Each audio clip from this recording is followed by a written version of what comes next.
¿Qué tal? ¿Cómo les va? Bienvenidos a Miradas desde otro lugar. Y hoy tenemos un tema muy difícil de tratar, pero la manera de hacerlo es tratándolo, es hablando de esto. Si no hablamos y miramos para otro lado, puede llegar a continuar sucediendo y vamos a hablar de abuso sexual a menores, especialmente en el deporte. Estoy muy bien acompañada. Primero voy a saludar a mi compañero que se suma, Exo Santamaría. Bienvenido. Miriam, muchas gracias. Buenas tardes a todos. Buenas tardes a toda la provincia de Tierra del Fuego. Me encanta Miradas porque aborda distintas temáticas todos los días y está bueno, tenemos distintos puntos de vista. Totalmente. Está bueno escucharlo, hay testimonios de la gente, se conoce lo que dice la gente en la calle también, cuando uno sale y pregunta. Y está bueno y nos sirve como referencia para desglosar las temáticas, hablarlas con especialistas, con referentes. Hoy un tema difícil, pero a la vez necesario. Exacto, porque si no lo hablamos, no lo ponemos en el tapete. Esto sigue pasando y seguimos mirando hacia otro lado y ese es el problema. Por eso vamos a saludar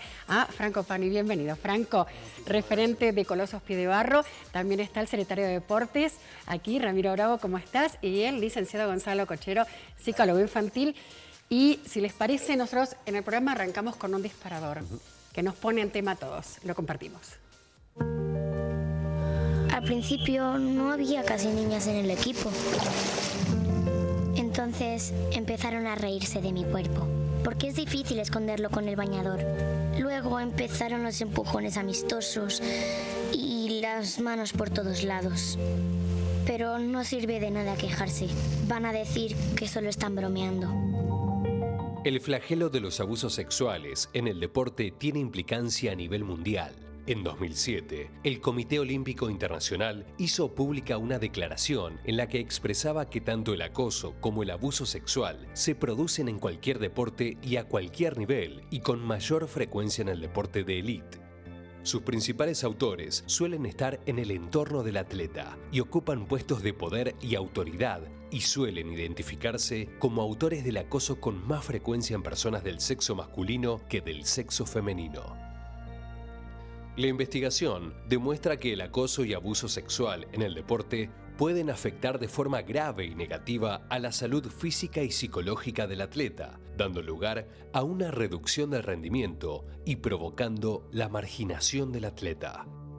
La información clínica indica que las enfermedades psicosomáticas, la ansiedad, la depresión, el abuso de sustancias, las autolesiones y los suicidios son algunas de las graves consecuencias para la salud.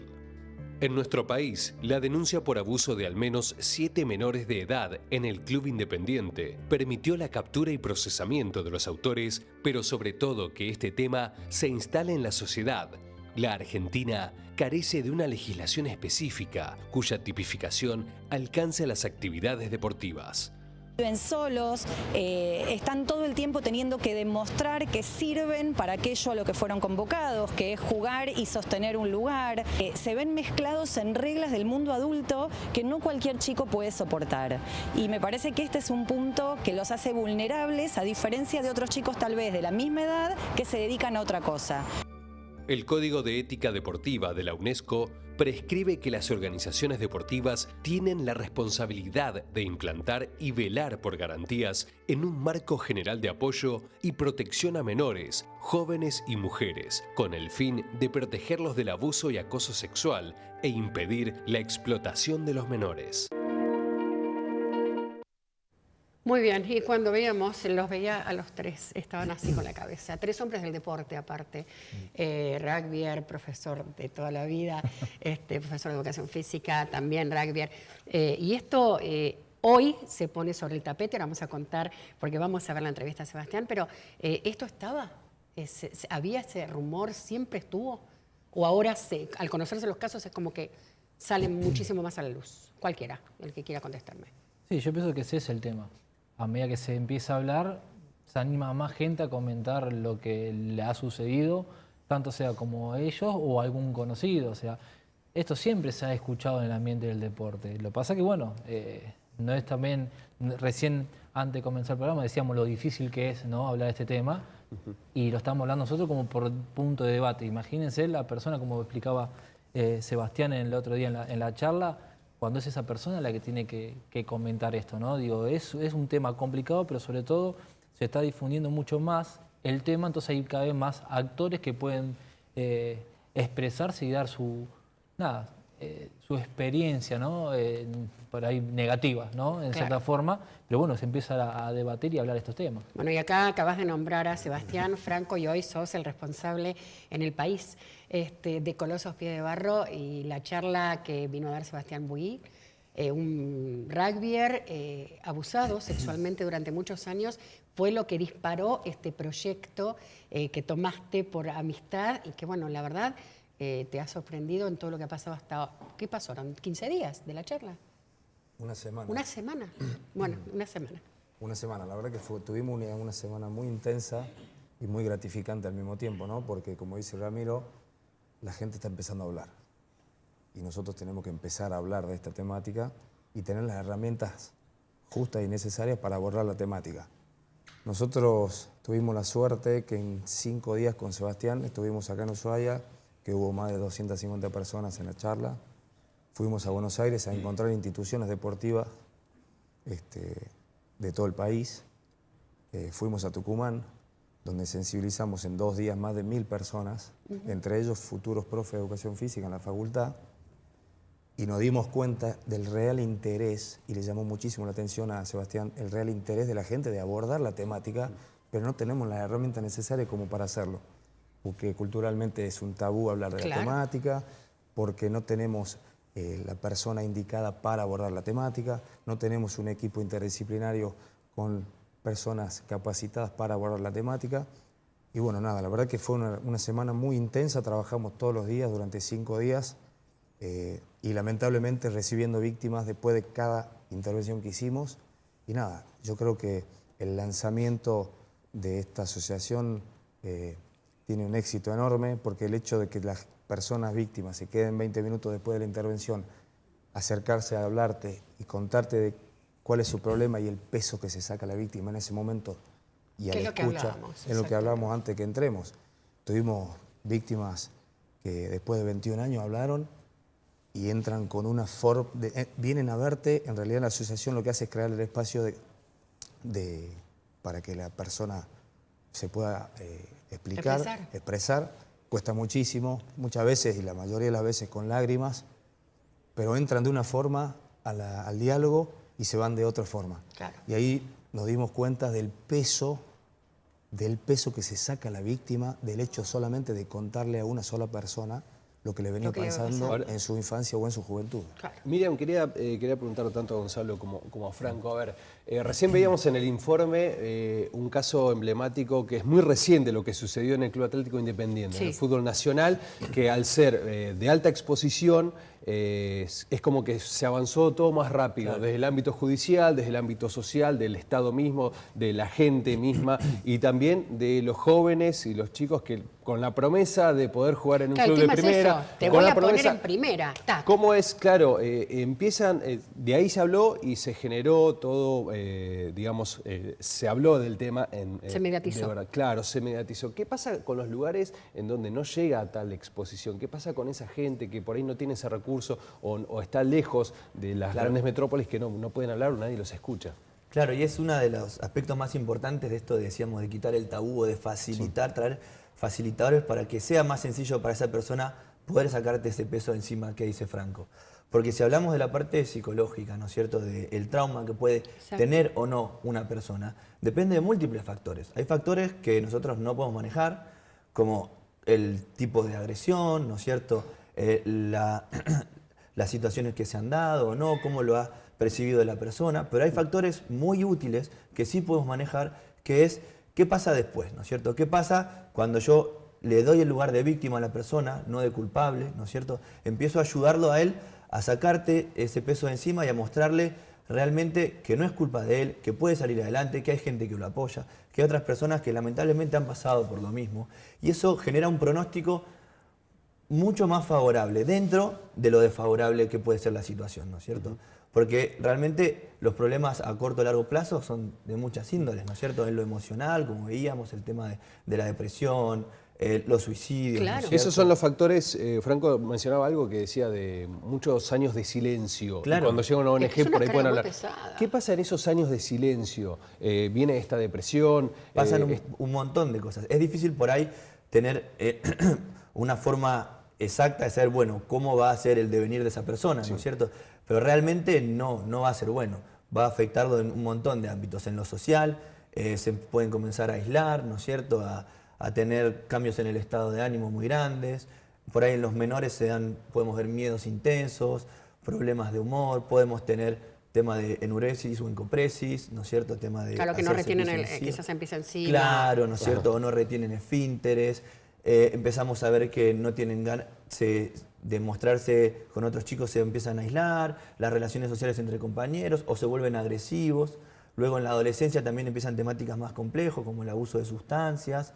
Realmente siempre empieza a empeorar la cosa y mientras más tiempo, peor, ¿no es cierto? Los invito a compartir la nota con Sebastián, un hombre encantador, con una valentía absoluta. Hay que verlo, hay que estar. Tuve el placer de compartir la charla y ver a este hombre pararse y decir, yo fui abusado desde los 12 a los 16 años, era un amigo de mi padre, de mi familia, se sentaba después a tomar un café con nosotros.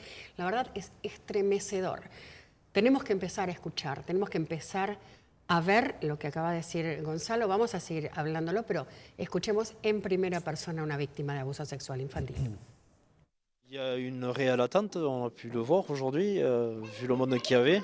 Pour une première, c'est énorme, je peux vous le dire. Je ne m'attendais même pas à voir autant de monde, donc une belle surprise. Il y a un intérêt général, puisque le gouvernement s'est prononcé qu'ils veulent vraiment nous aider à avancer là-dessus. On a des avocats qui sont venus aussi nous dire qu'ils voulaient nous aider. Donc maintenant, c'est Franco qui a le bébé dans les mains, comme on dit. Et petit à petit, on va pas faire la chasse aux sorcières, mais on va y aller par paliers, comme on a fait en France. Il ne faut pas non plus tout bousculer d'un coup, on n'y arrivera pas, on mettra des freins. Mais petit à petit, déjà le mouvement sportif ici autour de Ushuaïa qui sera sensibilisé, ça sera beaucoup. Lutter contre la pédophilie, c'est très compliqué, puisque les prédateurs, eux, ils avancent masqués. Ils ont la sympathie, l'empathie de tout le monde. Partout où je vais, ils fonctionnent tous pareil. Ce qu'il faut, c'est que dès le plus jeune âge, il faut parler aux enfants, que leur corps leur appartient. Ça passera par ça. Un enfant qui sait ce que sont ses parties intimes, un enfant qui, à partir de 5-6 ans, peut avoir une conversation avec ses parents sur la sexualité librement, sans tabou. Déjà, c'est avancer vers leur protection. Et après, chacun son intimité. Et puis, du moment qu'un enfant connaît ses parties intimes et qui sait que son corps lui appartient, que personne n'a le droit d'y toucher, on a fait un grand pas vers la protection de l'enfance. Me parece que la protección pasa no solamente por enseñarles cierto tipo, sino también por escucharlos. Me parece fundamental y como profesor de educación física, que te conozco de toda la vida, y hoy a cargo de una secretaría justamente de deporte, tiene que ser muy cuidadoso la elección y el trabajo con los chicos, ¿no? A ver, sin duda que ese cuidado tiene que ser muy... A ver, hoy de los profes muy atentos a un montón de cuestiones. Y cuando digo de estos temas, digo, el profe por lo general, cuando uno trabaja en el jardín, y la primaria, hay mucha relación directa con los chicos, ¿no? Que evidentemente eso genera, contaba Sebastián, que eso también ha llevado a otros aspectos. Y encima, como el argentino, que encima es cariñoso, o sea, nosotros también como sociedad somos muy de saludar, de abrazar, de agarrar. Exactamente, muy afectivo. Pero hay algo que remarcaba ahí el tema de la educación. Digo, y muchas veces la educación pasa no solamente por hablar en el ámbito escolar, desde por ahí siempre se habla de qué cosas hay que tener cuidado cuando tenemos relaciones o no. Digo, me parece que ya en el aspecto cuando se habla de sexualidad en la escuela, hay que poner todo arriba de la mesa. Ya no es solamente... Claro. Yo me acuerdo cuando íbamos en el secundario, anticonceptivo, qué usa el hombre y qué tiene que usar la mujer. Digo, me parece que ya hay temas que pasan hasta los contagios, ¿no? O si una chica puede quedar embarazada, ¿no? Que ese es otro tema más. Exactamente, ¿no? hay que comenzar hablando del cuidado. El fácil acceso a internet también de los chicos Totalmente. va mucho más rápido. Y después por el lado del deporte, digo, que en el caso como hablabas de Independiente, digo, también juegan con la ilusión ahí de los chicos, ¿no? Exactamente, Claro. es Si un chantaje. querés ir a primera y bueno, digo, es muy oscuro eso. Exactamente, no solo en el ámbito deportivo. Y creo que por ahí, como decía, eso que preguntaba digo, al margen que haya sido Independiente, digo que el fútbol para Argentina es el deporte número 1. Entonces, si hace ruido ahí, es mucho, hay que callar eso. Aparte, imagínate todas las células en todos los ámbitos deportivos. O sea, hay los que cuales sacarlo rápido no se del ambiente, expone, claro. o sea, de discusión, porque yo estoy, seguro que debe pasar más de un club. Lo que pasa es que, bueno, volvemos a lo mismo, es el fútbol, es el deporte. Es claro, es el del deporte país, hay que emblemático. cuidarlo. Para más adelante, Miriam, ¿cómo hacer si uno por ahí tiene o percibe o ve ese tipo de conductas de la casa? ¿Cómo acercarse? Sí, ahora, ¿Cómo justamente hablar y la no pregunta quedar, que le quería hacer a... Por favor, para más adelante, ¿cómo hacer para vamos a dejarlo bien en contarlo y claro. exponerlo? Claro. Bien en claro. Pero también, bueno, en esta charla lo que a mí me llamaba la atención, y lo hablamos, es la cantidad de gente que se te acercó. O sea, es una realidad. ¿Son adultos? ¿Eran todos adultos, papás, o había algún chico que se pudo acercar y hablar en esta paseo por el país? Tuvimos alumnos de la Facultad de Educación Física, tuvimos deportistas, tuvimos padres de familias, madres de familias, docentes, gente de todos los ámbitos, O sea que no solamente en el ámbito deportivo. Les pasa y no saben qué. Claro, porque el punto es ese también. Quizás en el ámbito deportivo el chico muestra lo que le está pasando a ustedes, que están, los profes que están más en contacto, notan que algo cambió inmediatamente en él. No sé, no comparte, no habla, y capaz le está pasando afuera, como le pasó a Sebastián, que era un profesor de música, una persona que estaba relacionada con la música y no con el deporte, pero, ustedes lo vivencian de otra manera. Sí, a ver, creo que estas cosas nosotros que estamos frente al grupo, uno ve ese cambio de actitud de la persona, ¿no? Del chico. Por un lado, y también lo que hace el deporte también te genera un carácter. Creo que también por ahí el ámbito deportivo es donde el chico se expresa y donde también tiene a veces, uno genera ese carácter para decirle para la a la otra competencia persona, también, ¿no? Me está pasando Me está esto. pasando Me parece que la Seguramente. herramienta que tiene el deporte, que en este caso estamos hablando de que pueda expresarse, que tenga fuerza, esto es lo lindo y lo bueno, ¿no? Que genera el deporte en un montón de aspectos. Pero también hoy estamos hablando que por intermedio del deporte se está abusando hoy, porque estamos hablando de Independiente, pero en el CENAR pasó con Gimnasia, con la nena de 14 a 15 años. Digo, pasa en un montón de aspectos. Y en el deportivos. próximo bloque, ahora los invito a una pausa, vamos a ver justamente lo que sucedió en Estados Unidos con gimnasia artística, también reconocidísimos casos. Pausa, ya volvemos con este tema.